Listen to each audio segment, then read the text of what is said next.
Hey, this is the World Advice Channel 2. What I want to talk about today is the problem of Josiah Rises. So, when it comes to talking about the problem of Josiah Rises, what I'm going to be talking about is the problem with his ideology that he puts out there. This whole, liberals are ruining media and stuff, sort of thing. Okay. As well as giving a little hint of a solution that we could do to resolve this whole cancel culture, woke drama that's been created for the longest time, you know, for that matter, okay? So those are the two main things I'm going to be discussing for this video, okay? So now that I mentioned that, let's get started. So first and foremost, when it comes to the problem with Josiah Rises, is it comes down to the ideology that he puts out there. This whole idea that liberals ruin the media and stuff, and things used to be so much better in the past when it came to entertainment. Yet he ignores the most honest, truthful point about entertainment of the past.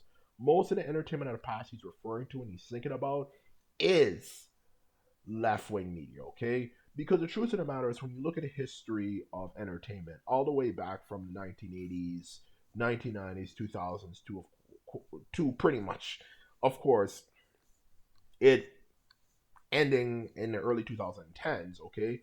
Most of the stuff back then that we consider great movies like Scarface, you know, another one obviously could be, Goodfellas, um, Die Hard. Yeah, I remember Die Hard was a very big one that received a lot of hate for the time.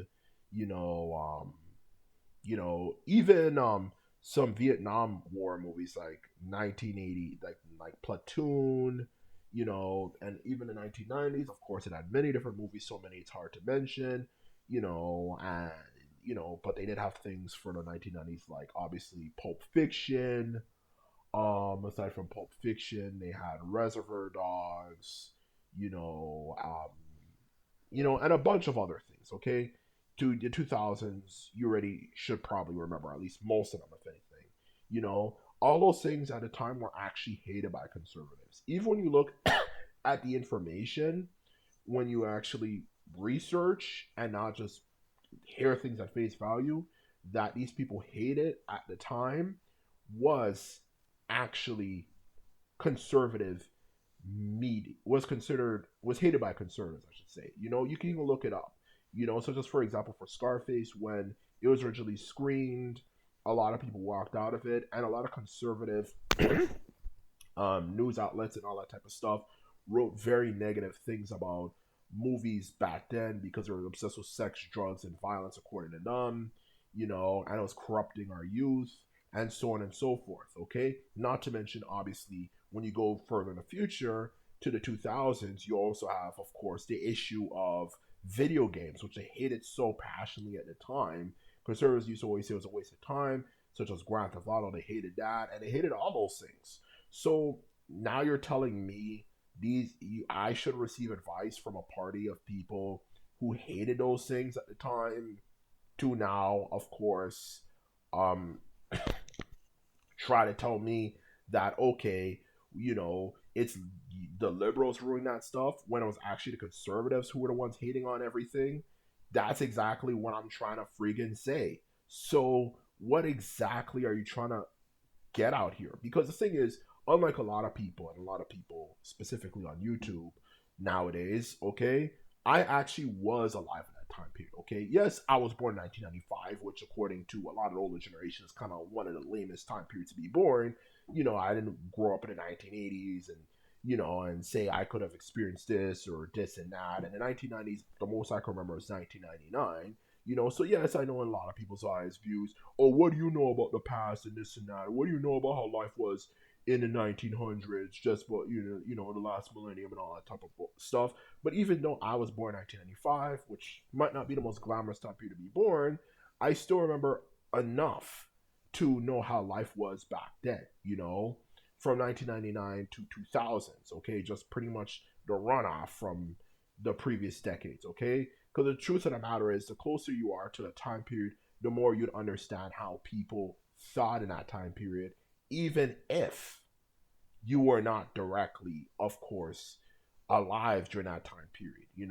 you have better experience, okay? And the truth of the matter is, I remember it quite vividly. And most of these things were hated by these things that are considered great OG media, was hated by those people at the time. Specifically Harry Potter. I remember when I was very young at a Christian school I was going to, they said Harry Potter, according to them, they didn't want their kids watching it. A lot of people said they didn't want their kids watching it because it promoted witchcraft or something like that. I remember that, for crying out loud, okay? Like they said it was promoting witchcraft, and they didn't want their kids watching Digimon and all that stuff. And I heard a lot of people were saying they didn't want their kids watching those type of shows like Digimon, Harry Potter, and even Pokemon, because apparently it promoted Satanism or something like that, or magical spells and all that stuff. Okay, so that's what I'm trying to say. So what my point here is that Josiah Rises cannot claim something that is obviously a factual like what he's saying, okay? Because the truth of the matter is, how can conservatives claim, okay, we're making things better and greater, or we'll make things better and greater when most of those things back then you guys freaking hated, in honesty. So let's not play that game about, oh, we would be better at making media and entertainment and liberals ruin it. That's very, very untrue. Liberals did not ruin media and entertainment. In fact, liberals created it as we know it today. Pretty much everything further you go back, even things like the Beatles and Elvis Presley, for fuck's sakes, for crying out loud, was considered the most conservative thing imaginable today, and as an extreme lack of any degree of offensiveness whatsoever attached to it, at the time was considered controversial by conservatives. Look it up yourself. So don't pull off this crap about, oh, liberals are ruining this and that. It's not true. Yes, the radical ones are ruining it, but there's a difference between radical liberals and regular liberals. Let's not tell a false narrative that's not true. So his narrative is not only wrong, it's all factual, and ignores the fact that actually a lot of the stuff that is happening is because there is so much racism online. Okay, and don't get me wrong, like obviously there's always gonna be racism, but there was just so much racism back then when I was growing up in the 2000s to even early 2010s. In honesty, okay, if anything. So what my point here is that if anybody ruined it, was dumb, because they were not just being racist, they were singling out black people specifically. So when it comes to these people like Josiah Rises, let's not play that game about, oh, liberals ruin everything. It's simply a factual. It's not true, and most of these issues we have is actually their own fault. Okay, so let's not play that game in the first place. Okay, so that's the first thing I want to get across. The second thing I want to get across is, what is the actual solution to resolving this cancel culture situation, okay? So we can make entertainment great again and not have to worry about identity politics, wokeness, whatever you like to say. Well, the first thing I definitely say, the main thing at least, is we need to learn to draw the line, okay? I'll make a video in the future that goes in this in further detail, but we need to learn something known as drawing a line, okay? Between something that is just, okay, this is not offensive versus this is offensive, okay? And that's actually easier said than done. When it comes to things like, for example, race and religion, there's a difference between saying for example, maybe a mildly stereotypical joke about Asians, um, brown people, and maybe black people even, which is more meant to kind of satirize the world, versus just straight up saying the hard R word, which is nigger, or chink for Asian people, or pakis for brown people, or something like that, okay? There's a difference between saying something racist like that. Or when it comes to religion, obviously, we're not going to make fun of people's religion, like, for example, make fun of the Prophet Muhammad, or maybe depict Hindu gods in a derogatory way, or, maybe Judaism badly, or whatever badly. We don't do that, if anything. Okay, we don't depict images of them badly. And another thing to also mention, which I'll eventually get into another video in this in further detail, is of course remembering, that we actually represent other cultures better. You know, like for example, we have movies that focus more on African characters and stuff, so we don't have to constantly have people be race swapped in media to prove that they're not racist. Like instead of having a black person in like freaking feudal Japan, why don't we have a black person in Africa, you know, during one of the great African civilizations or something that existed back then?